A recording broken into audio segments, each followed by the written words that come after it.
si a ellos les afectó de esta manera, en su verano estamos repitiendo los mismos errores que cometieron los europeos. Pero el sistema nuestro es mucho más frágil en cuanto a salud pública y nuestra inconsciencia mucho mayor también, lamentablemente. Inclusive el sistema de salud de ellos colapsó, imagínense los nuestros. Bueno, y debemos aprender en este sentido a cuidarnos. Y terminamos con esto. En España hay un cierre de hostería a las 0 horas y con su suspensión de servicio en barra. Y finalmente esto, reuniones sociales limitadas a 6 personas, salvo convivientes, salvo que sean todos de la misma casa en este sentido. La misma familia. Sí.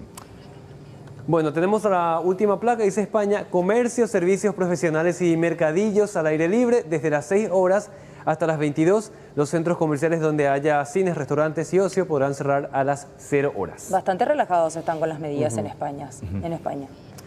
Doctor Roque Silva, director de la 11ª Región Sanitaria, ¿cómo estás? Buenas noches, bienvenido, gracias por tu tiempo. Buenas noches, Carlos, buenas noches, Mercedes, buenas noches, Pam, buenas noches. Bueno, gracias por tu tiempo, doctor. Presumo estabas siguiendo de cerca todo este panorama europeo, el temor que también existe aquí, porque este coletazo va a terminar llegando en algún momento en Sudamérica, en Paraguay, con la diferencia que nosotros acá estamos en una tremenda combinación de esta nueva cepa COVID-dengue. Sí, realmente hemos tenido, si miramos lo que está pasando en Europa y alrededor nuestro, nos vamos a dar cuenta que coincide plenamente con el aumento de casos que hemos tenido, ¿verdad?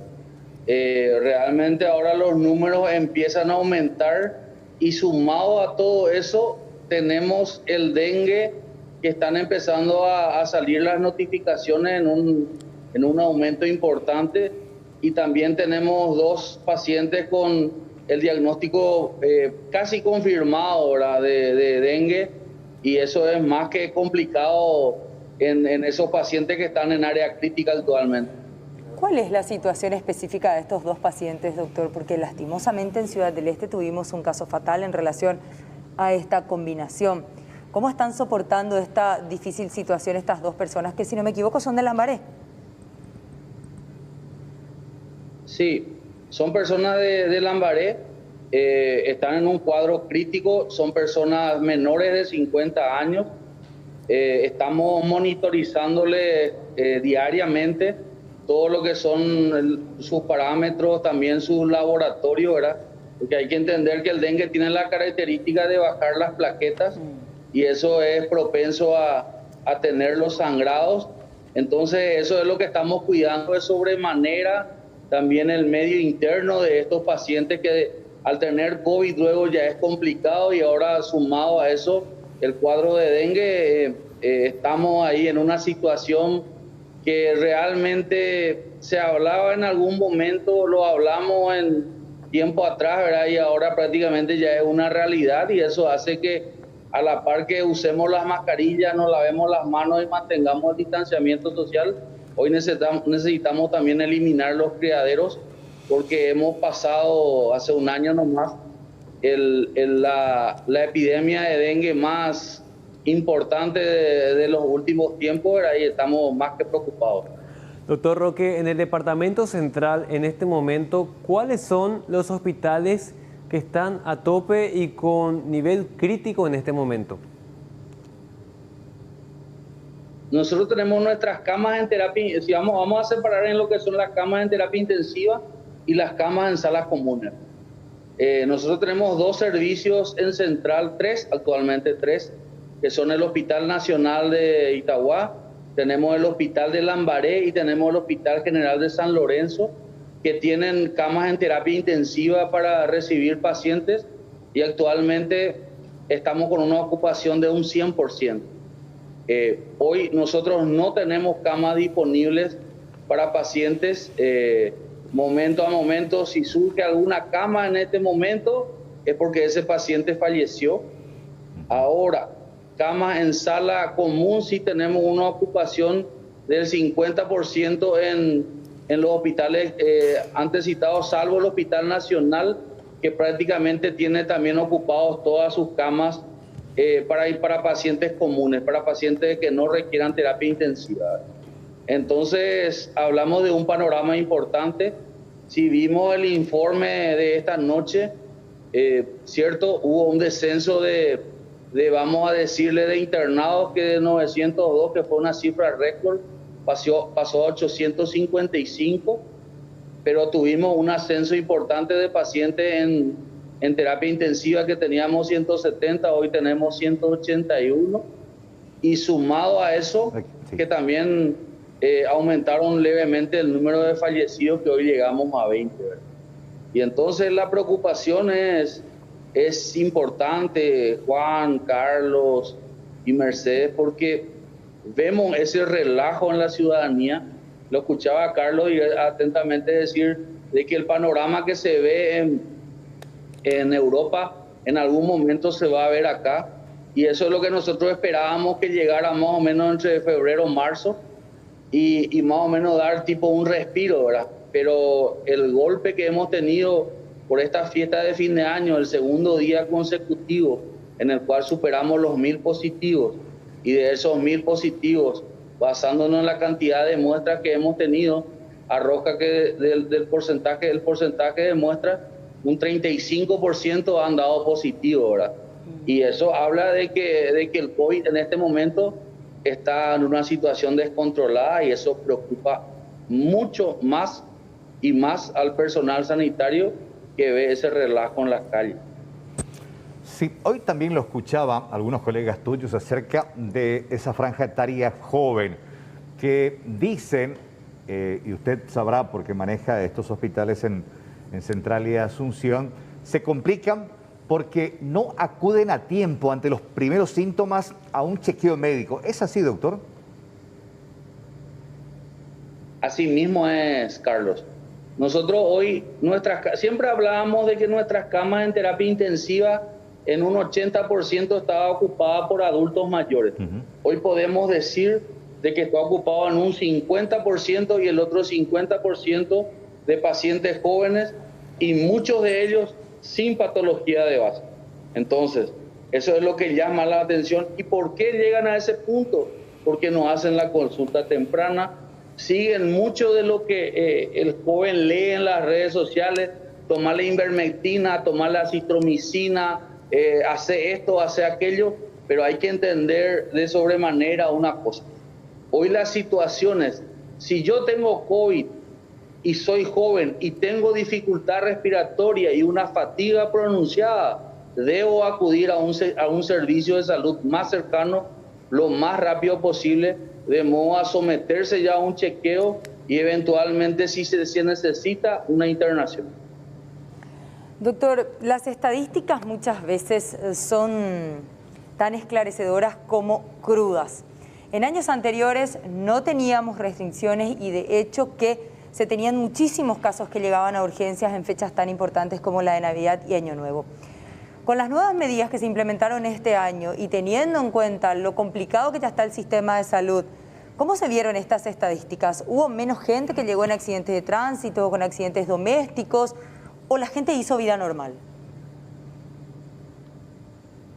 La gente, si nos basamos en los números que presentó el Centro de Emergencias Médicas, que es nuestro centro de referencia del trauma, los números prácticamente fueron iguales. Inclusive tuvimos en Año Nuevo más afectados por petardos que en años anteriores, ¿verdad? Imagínate vos que toda la campaña que uno hace, aparte del COVID, el hecho de la pirotecnia, hemos tenido consecuencias. O sea, hoy tenemos que entender de que nosotros, ¿por qué la situación y el llamado a la ciudadanía? Porque aparte del COVID, no todo hoy es COVID. Hay mucha gente que dice por las redes, ellos hablan de que se aumentaron las camas en terapia intensiva. Pero hoy en día, prácticamente nosotros tenemos de 270 camas que teníamos a finales de 2018, hoy tenemos 640 camas. Pero ¿qué pasa? No todas esas camas son para pacientes COVID. Nosotros hoy tenemos que dar respuesta a muchas otras patologías que en su momento, y ustedes más que nadie lo sabrán, de que muchas veces hay gente que tuvo que acudir a los medios de prensa para conseguir una cama en terapia intensiva para su papá, para su mamá, cosa que no lo vemos en este tiempo, no porque no haya, sino porque realmente el sistema de salud pública está dando respuesta no solo al COVID, sino a otras patologías, ¿verdad? Entonces, eso es muy importante. Y imagínense ustedes, nosotros hablamos que a nivel país, con los pabellones que se construyeron, los 9 pabellones que se construyeron en el ministerio, que nos dieron casi aproximadamente 600 camas, hoy nosotros tenemos 855 internados. O sea, ¿qué quiere decir?